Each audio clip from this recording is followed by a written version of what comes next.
Dr. Love, you're live. Hello and welcome to the Dr. Love Show. I'm Gabby Love, an international matchmaker and love coach based in New York City and Los Angeles. I'm currently working on my PhD, and my dissertation is marital satisfaction and personality types. This episode I'm calling The Challenges of Men and Fems in 2016.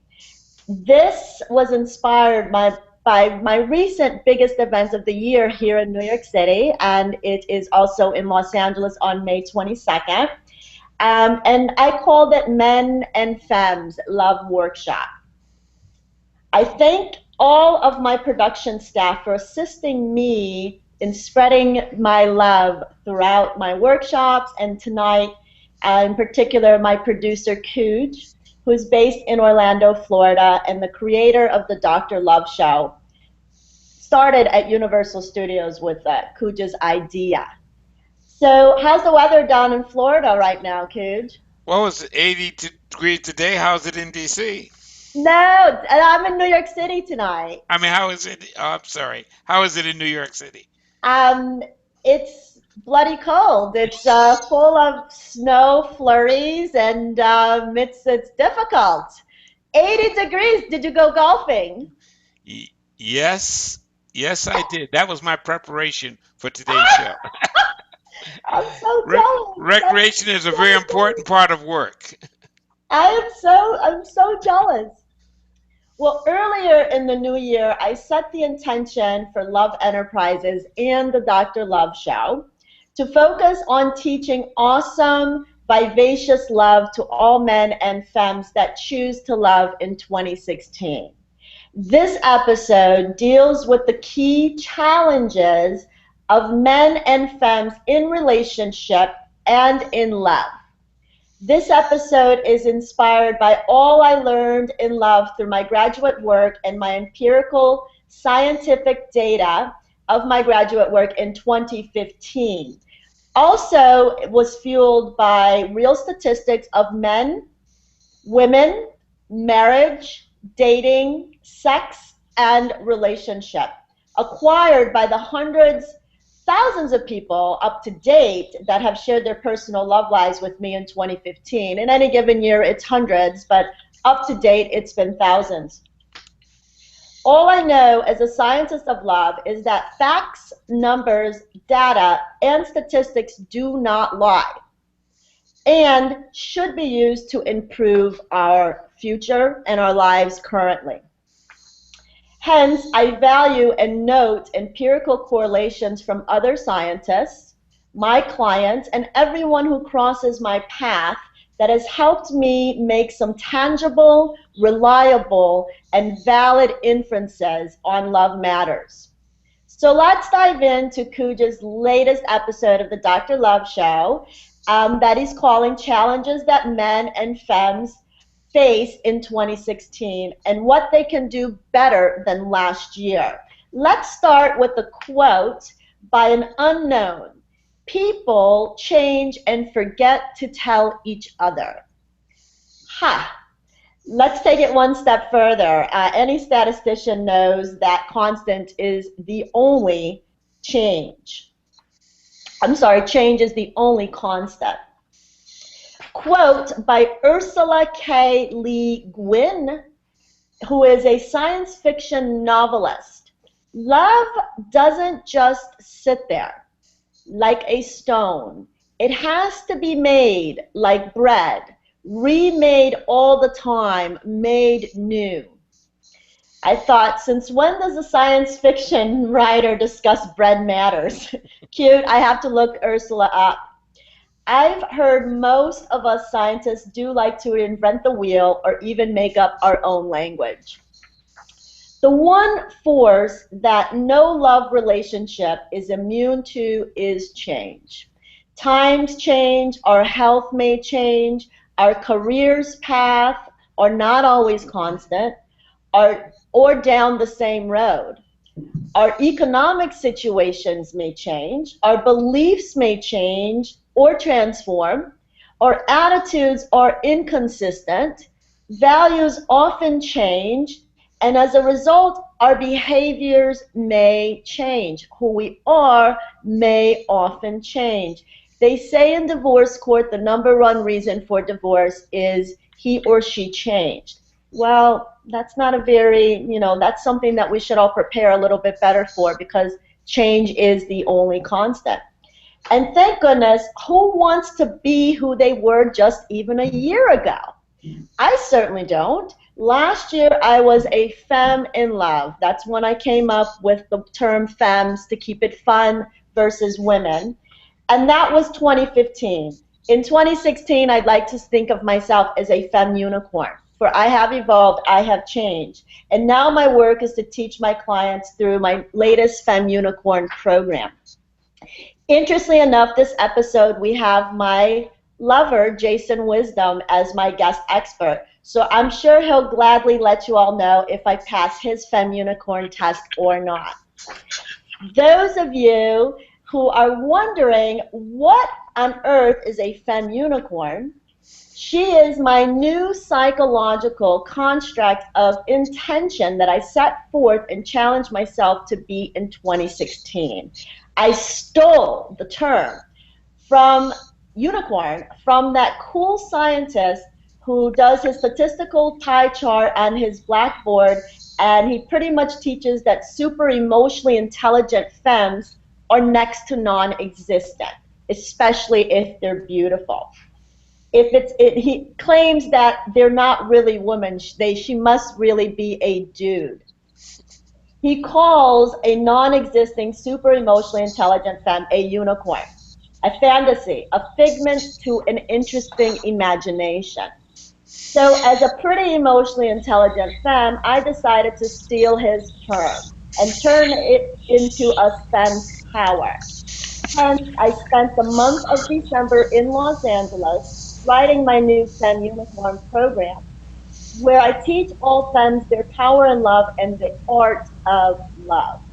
We transform to the most powerful, feminine, sexy, beautiful women out there in the jungle of love and the seas of wisdom. Just Google hot, sexy matrix, and you will see the scientist that I'm talking about with his cool board and his unicorn dissection and correlations and the data collections on love matters that he has provided for us. I'm graduating my first Femme Unicorn Femme in March of 2016. She's evolving wonderfully and naturally, and that's been really fun. All my programs are 88 days in length. We work together for 12 weeks straight. We talk weekly, and I provide you with visuals and PDFs to reprogram, reset your mind to perfection in love.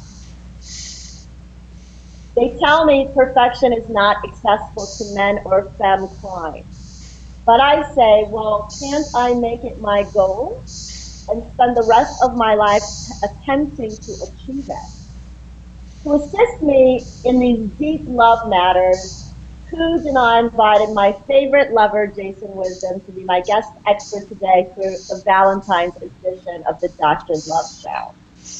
How was your day, Jason? So far, my day is going very well. Oh, sweet. So glad. I'm so glad to have you here. And of course, we have Cooj, my beloved producer and empowerment educator who's based in Orlando, Florida. So let's get into it, guys. Let's talk. Actually, before we get into it, Kuj, I think I'm hearing a lot of feedback from your channel. On my side, I'm Crystal here. Okay. Um, okay, I did hear. Okay, I just heard a lot of feedback. So I wasn't sure where that was coming from. I saw green lights on your Google Hangout. So Okay. Are Are you you clear? Are you clear, Gabby?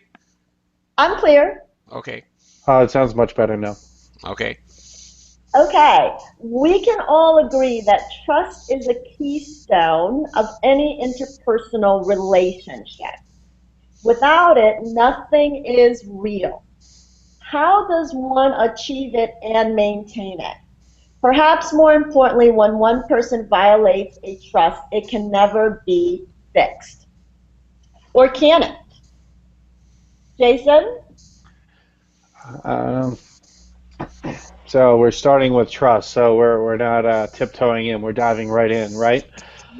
Um, the first thing I want to say is actually based on something. I don't believe there is any such thing as an irreconcilable difference. There's no such thing as a mortal sin when it comes to human relationships. Anything that happens is repairable, no matter no matter how severe it is. I don't believe in red. I don't believe in because something happened that is a red flag. I believe that a red flag is more when two people want different things, and it's uh, a common recognition, or one person recognizes it, then that is an indication the relationship's not supposed to move forward. But let's say that trust is broken, and say trust is built up for 5 years, and then something happens which has really broken the trust. The most common example is one partner cheats on the other. Some people mean that means the relationship is over, but not necessarily. Usually, there is a reason why one person did what they did, and working that out. If it's treated as a mortal sin, the relationship is over, and both people are starting from the beginning. But if it's just if it's treated as, I'm going to quote Landmark Education for a moment, if it's treated as a breakdown, albeit a serious breakdown, and both partners get to communicate and together get to the root, the intention to make it work has to be present on both sides. If that intention to make it work is present, and both people do the inquiry and the exploration and have the conversations to get to the bottom of why something happened, then a breakdown can lead to the biggest breakthrough that a relationship could possibly have. So once trust has been betrayed, somebody breaks their word, somebody commits a major fraud. Once trust has been betrayed, can it ever be regained again? There's a difference between either moving on or forgiving and forgetting, uh, uh, or forgiving and not forgetting. I think that if both people are willing and able to have the serious conversation, which can sometimes, in my case, has lasted from 9 p.m. until 6:30 a.m. That's the longest serious conversation I've ever had with somebody. And I remember we were watching the sunrise, and I was thinking it's the first time I've watched the sunrise talking where alcohol was not involved. So, and actually, I felt better in that case, partially because I knew I would not have a hangover, but also because I felt like we reached a major breakthrough. We just crossed the threshold into the breakthrough territory. But if people are willing to really explore together, and explore is usually meant physical, sexual kind of thing, but if people are really willing to explore each other's psyches, and explore the core motivations for why people do what they do, then a betrayal of trust can be like a keto moved into something that makes a relationship bond much stronger. Does that make sense? Yes, absolutely. Yes, absolutely. Thank you very much. Cooj, what about you? Can trust dissolve or dissipate? Well, I'm going to take a lighter touch, in that I believe that there is something called a trust bank. And all couples have a trust bank. In fact, all people have a trust bank. And you do things to increase the value of that trust bank. You say, I love you. That increases the trust bank. You buy them presents. You praise them. You go out of your way to do special things that they like. All of this fills the trust bank. But without question, inevitably, somebody is going to do something to break the trust. Let me give you an example. Um, One day, my wife was in the cafeteria where we worked with eating lunch with her girlfriend. My wife was on a diet, and so she was eating salad. Her girlfriend, who was not on a diet, was also eating salad. So when I walked by, I said, "Oh, what is this? A sympathy diet?" And I thought that was quite clever. And later on, I discovered that it was not that clever at all, and it really hurt her. And I said, um, "Really? Did I offend you?" She told me, "Yes. I embarrassed her. I humiliated her, and I did it in front of her best friend." Oh, So of course I apologized, but I didn't even realize. I I just thought it was funny. Um, and then I thought about the fact that sometimes you can break a trust by just being sarcastic. Not through intention, but sometimes it's in our nature. It is my nature to be sarcastic. Of course, I'm an educator, and as an educator, I have learned, and every educator in the country now has learned, you cannot be sarcastic with your students. But it turns out, unless you have a very special relationship with your lover or your wife, that's not a very good idea. Um, However, fortunately, I had made sufficient deposits in the trust bank that it was easy for me to be forgiven, which I was, to apologize and to be forgiven. The problem is if you wait until you do something dumb or say something dumb, and it could be male or female, until you need to draw on the trust bank, no amount of deposits can help you. You have to make those deposits ahead of time. Um, a relationship, though we can seek a perfect relationship, I believe, but I can almost guarantee we will not have one. There's going to be accidents, often unintentional, and and it pays to maintain a positive balance in your trust bank. well, I disagree with you on 2 points, and I started to write the second one down because I have short-term memory, and I probably will forget it by the time I get there. But the first one I did get to write, and it's I disagree with you that what happened between you that the correct strategy that you formed there when you upset your wife and hurt her feelings was for you to just watch yourself and be more careful with that. That I have a lot of male clients, as you know, and this is a consistent problem that I hear that's a challenge for men. They can't shoot the shit with us, ladies. They can't do that because of a situation like this. So what my Fem Unicorn program teaches us, Fems, is to not be that sensitive and let your man, let Cooch have, he thought he was funny. I don't want to have to take that away from my man. You made me laugh with it. I have dry, sarcastic, Britishly dry sense of humor more than not. And I don't want to have to ever curve that down because I have too sensitive of a boyfriend. Now, I've had to curve down certain things like getting off the phone really quickly or harshly or whatever, according to some ex-boyfriends. And that's annoying in itself. And I don't want to have to curve that in. And that's why I'm with Jason now and not with him. Okay. So, there's certain things that, and I hear this so much from the men that they go through that experience with you and they think that, okay, she's entitled to that sensitivity. So let me tiptoe and make sure that I never am just myself and just say whatever comes to mind. That's a funny thing. You were calling her a rabbit eater, you know? Would that have been better? But overall, the intention and the energy, ladies, is what we have to not look at. Is it really the end of the world when a guy cracks a joke?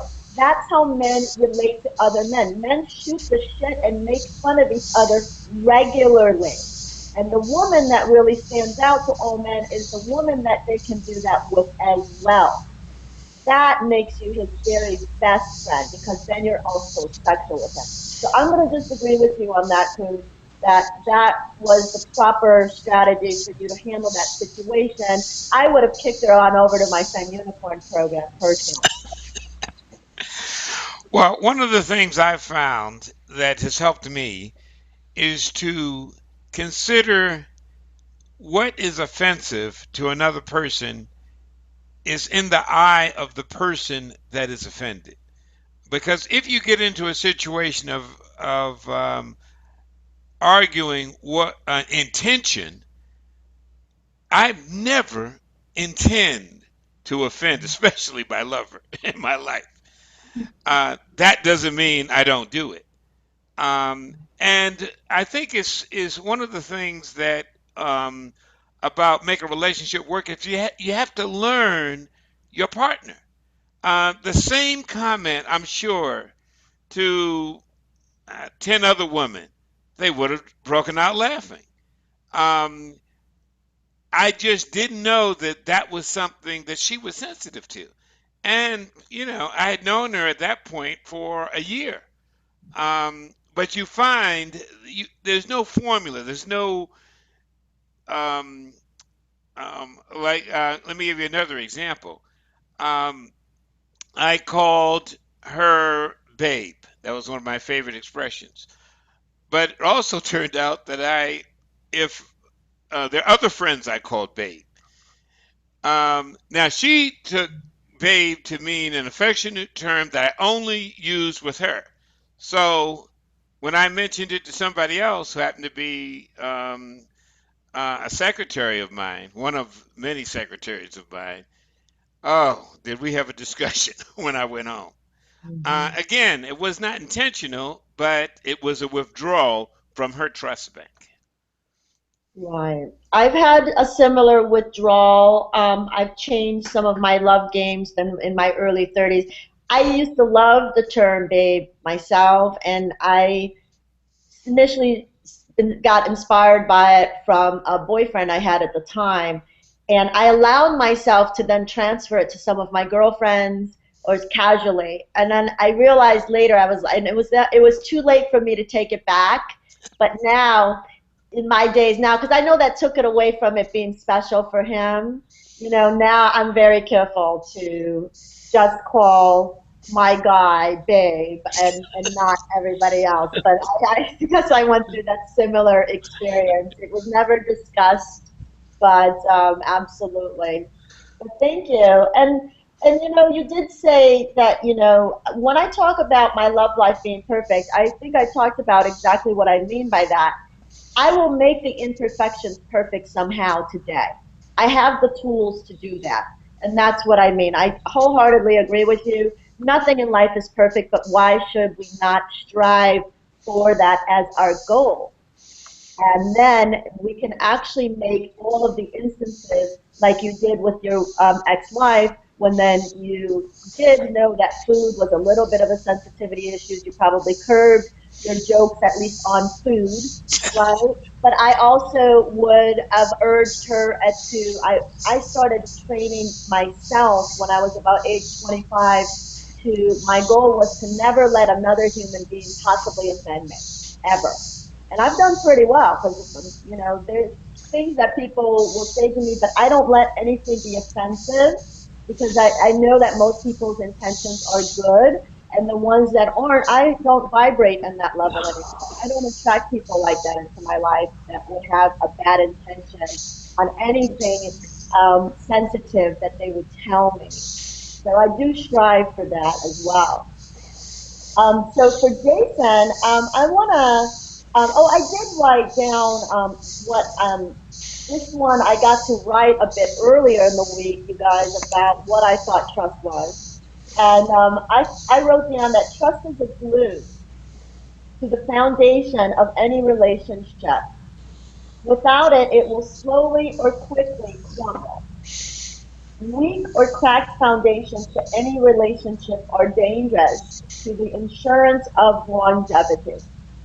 Both people move farther and farther apart until there's no longer a solid we. Trust is a non-negotiable to form a coagulation of heart and spirit.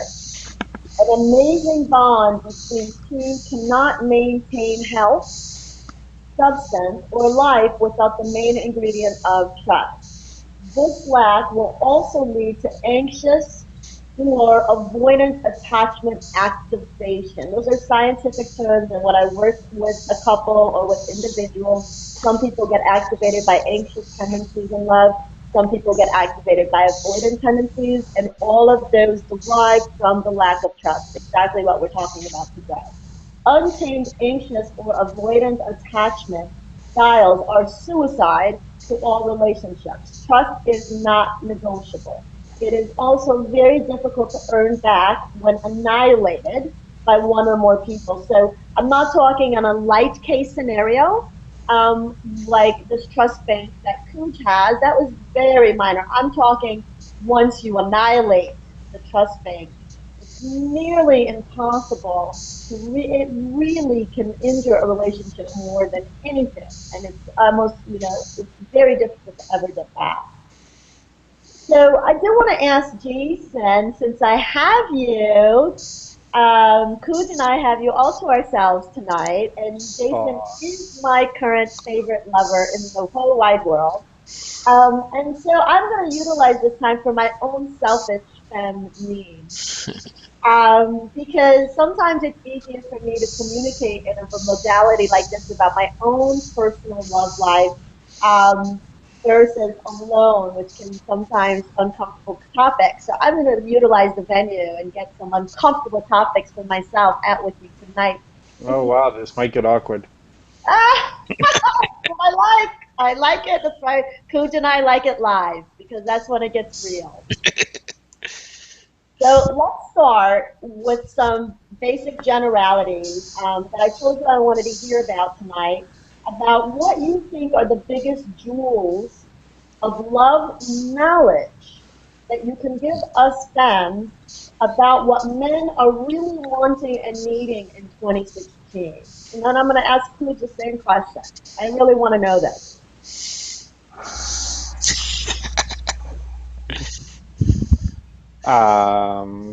Could you want to start?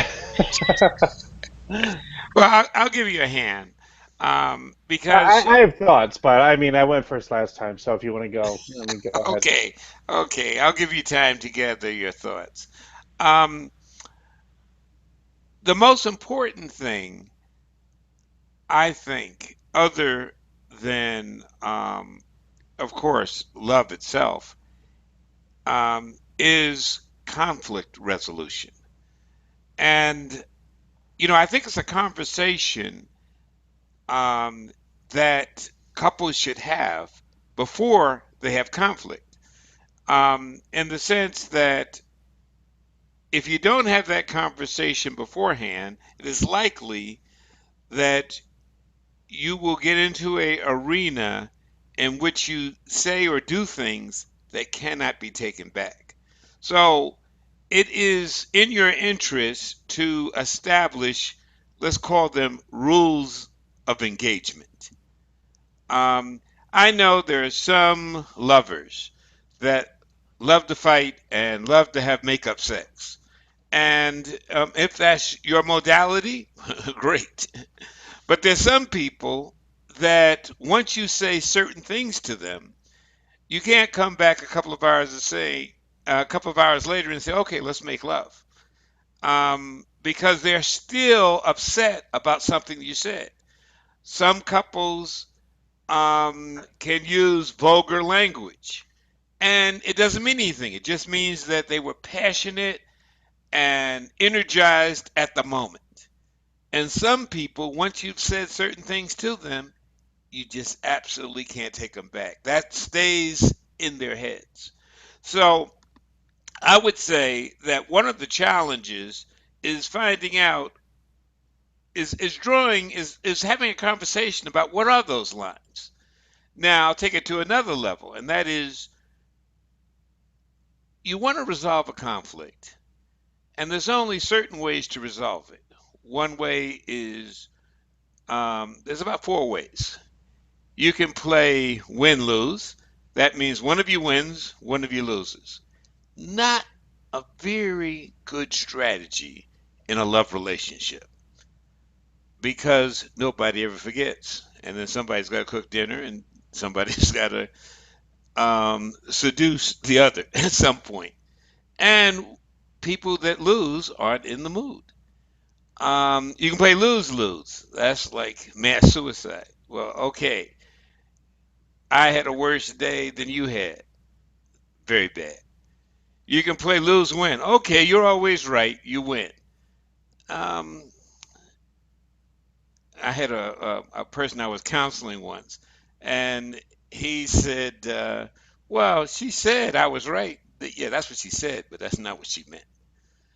Um, so the real trick is, can you get to the win-win scenario? Now, some people think the only win-win scenario is the compromise. Actually, a compromise is the lowest level of a win-win. There's a higher level, and that is problem solving. There is, a lot of times I ask groups that I'm training, what is the chances that there is a third option that allows you both to win? And some people will say, well, that happens 10% of the time. And I tell them, you're right. And some people say 100% of the time. And I tell them, you're right.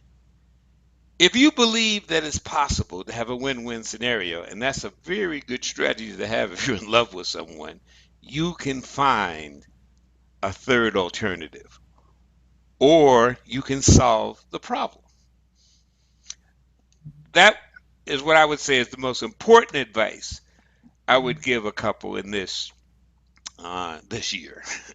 Well, I like that. You know what I've always said for the last 15 years of my love life is I just skip to the makeup sex. Forget the fight. So why not just skip the middleman? Just skip to the makeup sex, man. Like, forget the middleman. Like, there's no need to fight to have wonderful, hot, delicious sex. Skip the middleman. Jump to the hot sex. So, Jason, how about you? Well, there is kind of a thrill of getting frisky during the catharsis of a revelation. So, and the drama is exhausting, but the short term thrill is real. So, but no, my real answer. What do men want from women in 2016? Or in my case, I think any time, any year, men want women to support their ambitions.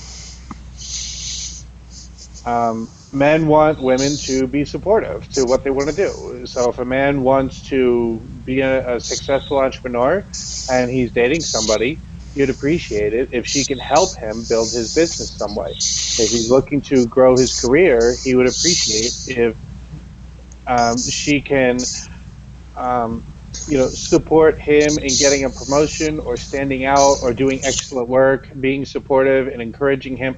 I'm not saying that he wants her to do his work for him. I don't think that's healthy in any way. But I do think that if, you know, I'm mixed about the feeling behind every great man, there's a great woman. I'm mixed about that. I said that last weekend, and somebody said, "Oh, some guy said, oh, I think the person who made that up is a woman." But that person also happened to get divorced because his wife was not supportive for what he wanted to be. She kept asking him questions like, "Why do you need to make so much money? Why can't you be home at 6 o'clock?" And his answers would be, "Because I have clients that are 3 hours behind, and I'm not going to end my day at 2 o'clock their time, so I can be home for dinner at a 6 o'clock time every evening." So clearly, that was somebody who was not supporting his ambitions. Um, so I think what every man wants from a woman, and some men are just not ready for a real relationship or anything that looks like even a short-term partnership. So ladies, you have to be able to use your intuition, not your emotions, to tell where a man is in terms of his readiness to connect and on what level. Because he's probably not going to tell you verbally, unless he's unusually self-aware and confident enough in his truth that he doesn't feel the need to deceive you. That's relatively rare. But the simple answer, and what I keep coming back to, what men want from a woman, besides the femininity and the joys, and even that is part of it, but support his ambitions. Thank you. I want to ask you also, let's go back mentally to the love workshop that we just did in New York City. Last weekend, you mentioned so much information, and the women were wanting so much more. If you only knew the amount of positive feedback I got from the Fems, just hungry for more information out of you, Jason. It Wow. was just awesome. And so, do you mind retelling us the jewels from the workshop? Specifically, think back to Saturday and your PowerPoint presentation. Some of the jewels that you had up there, and possibly if you can remember the ones that the femmes were so hungry for. And that way you can tell me and all of the femmes that weren't there some of Right. these tools that you had in your PowerPoint, whatever they were. Right. Uh, I had a lot of bullet points in my PowerPoint, and I had four ladies come up to me and ask me questions afterwards, which is very flattering. Thank you. Um, and I don't remember what we talked about. I was in the moment. But I think one point that I think is universal that is worth mentioning any place that I'm at is that, um, oh, of course, I lost it now. Give me just a moment. I think, um, men will, without a structure, men will do anything and be the most disorganized, lazy uh, people you could ever imagine being. And I wish I was exaggerating, and I'm really not. I mean, if a guy could play Xbox Call of Duty with his friends for 16 hours a day all winter long, he would. And this is not an exaggeration. If he could do that, of course he would want to get good at it. And when I'm talking about supporting your man, I'm not talking about helping him be a better Call of Duty player. Okay, I'm not. If you want to get him a gift card, I mean, I'm sure that'll be appreciated. But don't give him tips because that'll threaten his masculinity. Um, but I think men need structure. Men need. I'm not going to go over the overly rigid military discipline. All that is a form of discipline. I do believe that men need some kind of structure from their own that they acquire on their own. They shouldn't have to rely on their girlfriends being putting on mom face and acting all stern and strict with them. That's probably not going to make her feel like she's wants to feel in a partnership. But Would men you do say, need. I'm sorry. would you say the men that need structure are like you, who are in your Trump phase? Because the stallions, like I would assume they have a lot of structure in their business life. Right. So I'm talking in your love life that has that a woman can help structure that. Well, I'll give you an example. Let's say there's a very successful businessman and he's married, he's in a relationship. I mean, I could give a single answer as well, but he's in a relationship. Let's say he's in a relationship with somebody. It's very easy for a man to get overconsumed by his work and not have sex for like 3 months. That happens fairly regularly. So, one thing that can be done is scheduling intimacy dates every Thursday night, every Sunday afternoon, whatever it is. I think that is, you know, on the surface, it might take away from a little bit of the romance, but honestly, it's a very enjoyable rhythm to get into. Or if a successful guy or an aspiring to be successful guy is single, most successful single men come up with a dating routine and approach that works well for them. Uh, they will go out on Saturday nights to this place where they have relationships with such and such a people, and their table will be ready at 8 o'clock. Usually, there is even the people who look very unstructured and very spontaneous, kind of like jazz music. There is a structure to jazz music. It's not just a whole bunch of people freewheeling off and ignoring each other. There is a definitive structure and format to jazz music, and even people who are very spontaneous, the most freedom-loving Aquarius Burning Man hippie, will have an approach that works well for him. So. Um, I think when getting into any kind of relationship, even an ongoing short-term fling, that it will last longer and be better if there are some kind of definitions for, hey, we're going to do this together, because then it trains in our subconscious mind, okay, this is what we're doing. We're doers. We're not radiant beers like women. We're doers. I And so It my mind today on the train when I thought to myself, I got to tell Jason that the best nights for me to sleep over at his house are Tuesdays, Thursdays, and Friday nights, and for him to let me know at the beginning of every week if any of those work for him.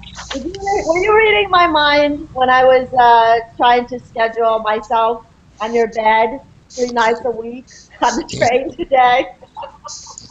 no, I was not, but I guess we're on a compatible enough page that like I can be saying this and you can be thinking that, and we can have a conversation about it and it not feeling awkward. Okay. Um, so so I'm just gonna keep you uncomfortable for just one more minute, I'm honey. not uncomfortable. Okay, good. Because and then Paige can take over. But one thing that stood out to me in your lecture when we spoke at the Trump Towers this past Friday night was, and it's kind of going along with this theme about, men needing a little bit of structure or whatnot. You said that men will continue to do as they're used to doing in the early stages of dating Yeah. or even in marriage until another negotiation has taken place. Yeah, we're creatures of habit. We're creatures of pattern. I think men especially. I think what I said is we will get away with whatever we can until a reason is given to us not to. Okay, perfect. So I wanted to ask, does this mean that I would have to ask you to stop dating other women before you would naturally do so? Probably.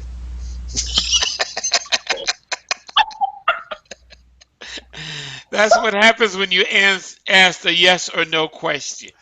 Well, Uh, it's all in the questions. This is what I teach my sons. You have to be willing to accept the answer, but I go for the gut because I can handle it. I wouldn't suggest all women ask as direct questions as I can handle, I but would. our power in dating is fully in the questions that we ask the men.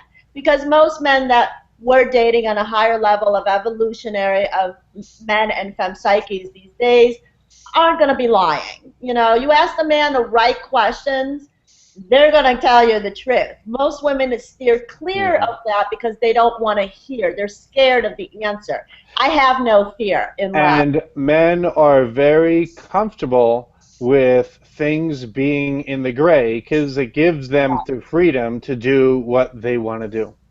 Hard to be in the gray with me, and I know you've noticed already thus far. I asked some very But direct. that actually is a really good point, because if women are, the exclusivity clause is a really good example of this. A lot of women and men sometimes do this as well. Men are more basket cases than women ever can dream to be. I'm sorry, like people think that women are the emotionally unstable ones. No, you see You see a guy whose woman is flirting with another person, you will see just how much of a basket case he is. Uh, So men are far worse in that regard, in my observation. But I'm getting off on a tangent here.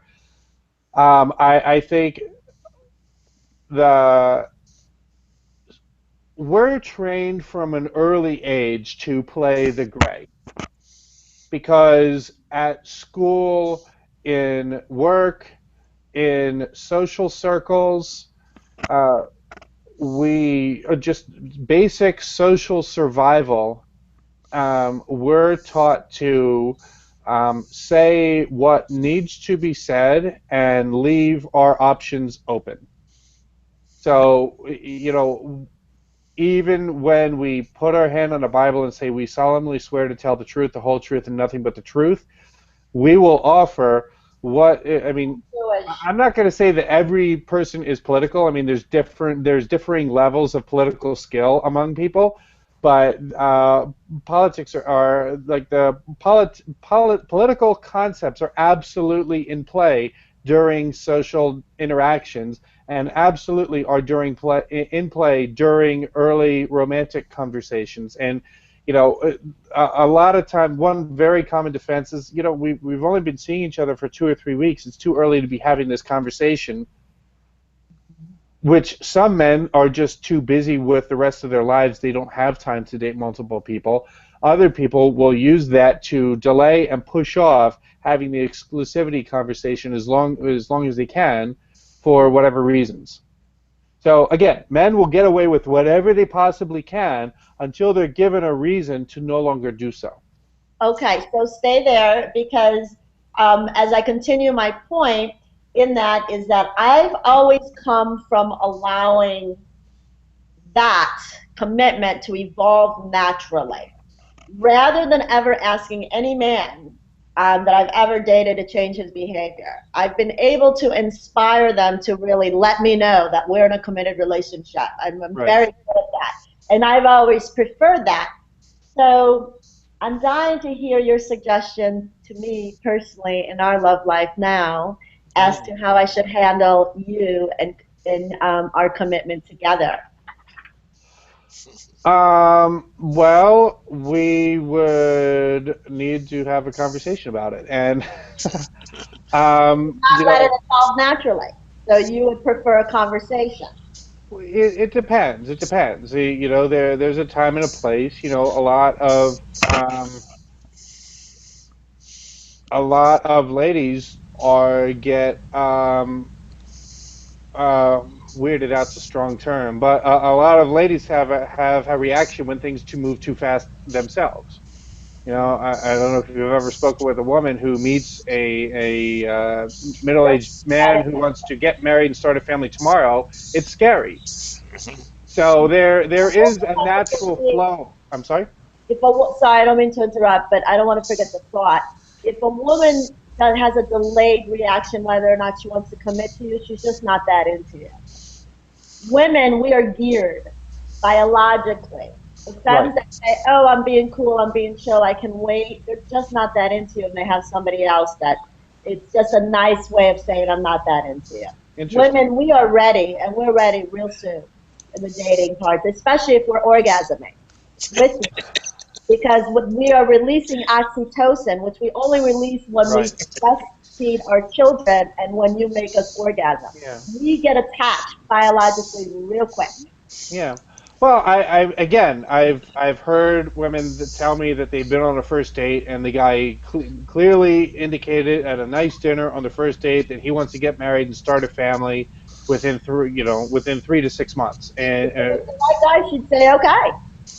And I don't think that's healthy because you don't know what somebody's skeletons in the closet are. Sure. But the ladies that have shared that with me have told me that they just wanted to run away. Just like there's a guide to being. If a guy says I love you, I think we're made for each other too early, you He run. left the game. He lost. Jason, The alpha male can't act that way. Us Jason. women don't like anything that comes too easy. We're worse than the men. and I think that's what I think that's what I'm pointing toward.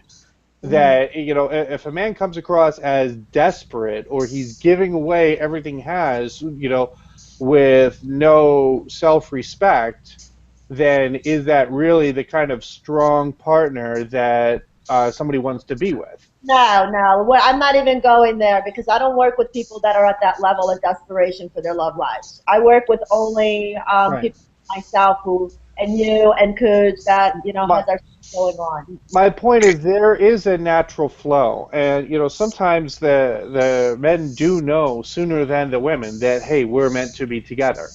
I've met men who have said the first time we met, we're walking down a street and I knew that she was the soulmate for me, and it took her a few weeks or a couple months to catch on board. So I think different people realize it at different times, and we all have our own biological rhythms, including emotionally. And so I don't want to say that men are this way, women are that way, because it's so much more fluid than that. I would say generally that, in any connection, whether it's ours or anybody else's, there is an organic, natural flow that is a joy to be discovered. Let me ask the question Sure. that I think millions of our viewers want to know. Jason, do you want Dr. Love to be exclusive to you?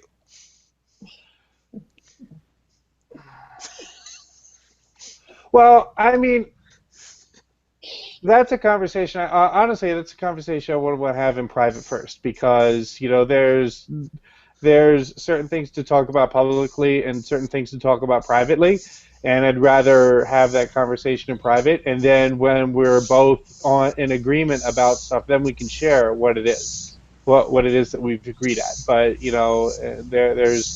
there are some things I'm actually a private person, even though I'm open enough to be able to talk about many of these things. But I think that is something that would be best handled. And Another episode. what's up? Another episode. Maybe we can share our findings on another episode. But yeah, I'm not going to. Yeah, I'm not going to get into that here. Coach, what about you, Coach? Let's Yeah, kind could of you? the challenges and what do you have? Like we have just a few minutes left. Really, any more challenges that you have really seen with the people that you work with or in your community, your empowerment coaching clients? Um, that any jewels that you have to leave everyone with on any challenges that you've seen for men and for women, and any resolution to leave us with. I would say the oldest challenge in the world, and it's not as simple as it sounds, is to know yourself. And in knowing yourself, that does not mean being the person that the person you love wants you to be. It's a realization that you have to love yourself and that you weren't put on the planet, male or female, to be the fantasy of another human being. You have to be yourself. Now, if you are fortunate, you will fall in love with the person or find a person that is in love with that. In Jason's case, it is he's looking at what I heard. He's looking for a woman that not only loves him but loves his ambition and what he wants to be and what he wants to do, as opposed to putting him in a situation where he has to choose between those things.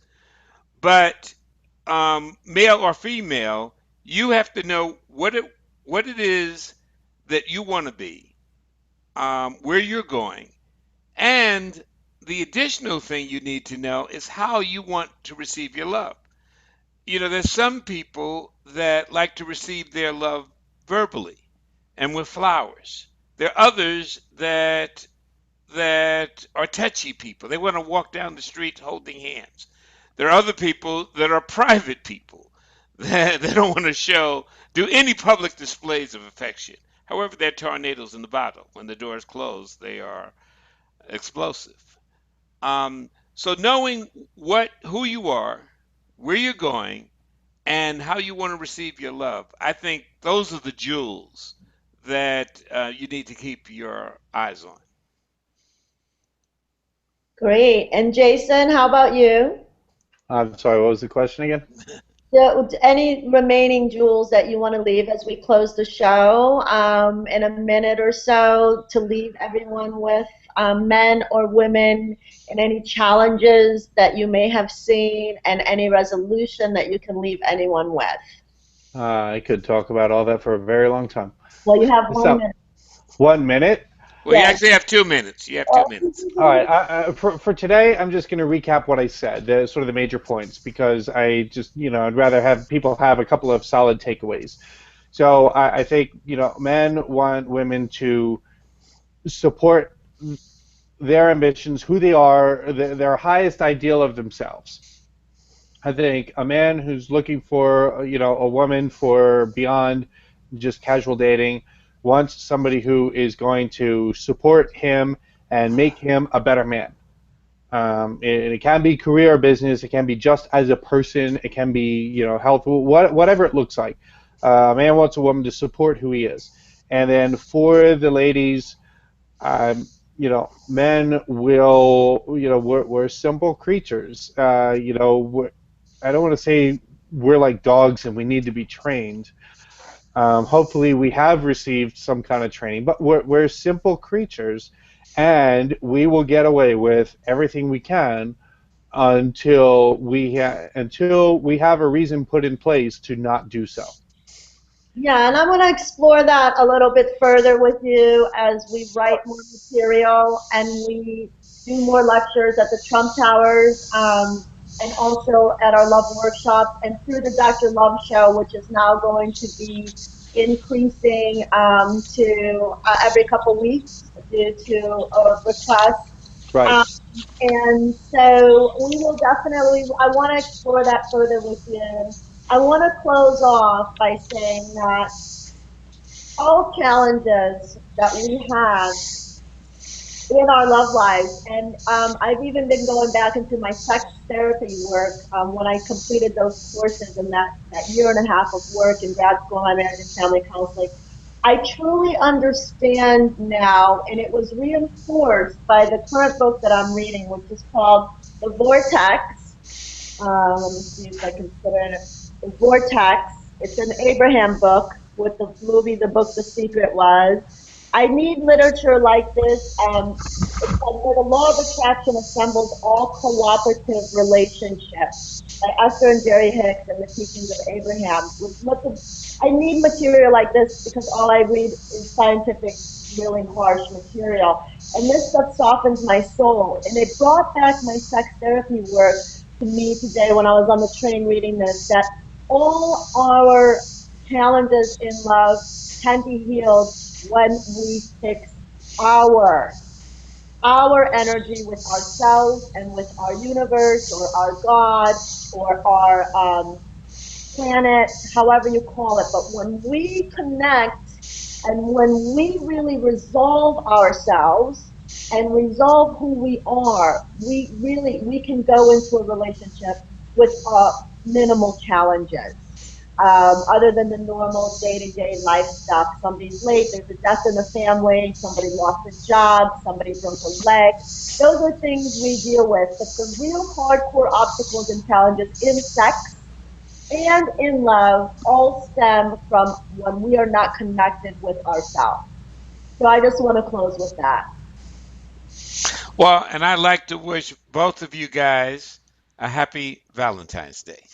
Thank you. It's the whole month of Valentine's for me. You know, it's my Oh, thank 90 you. year That sex is on Valentine's. It is that's my new year. right. Thank you. Thank you, Kuj. That's very sweet. And that is the Dr. Love Show. Good night. Good Good night. night. Good night.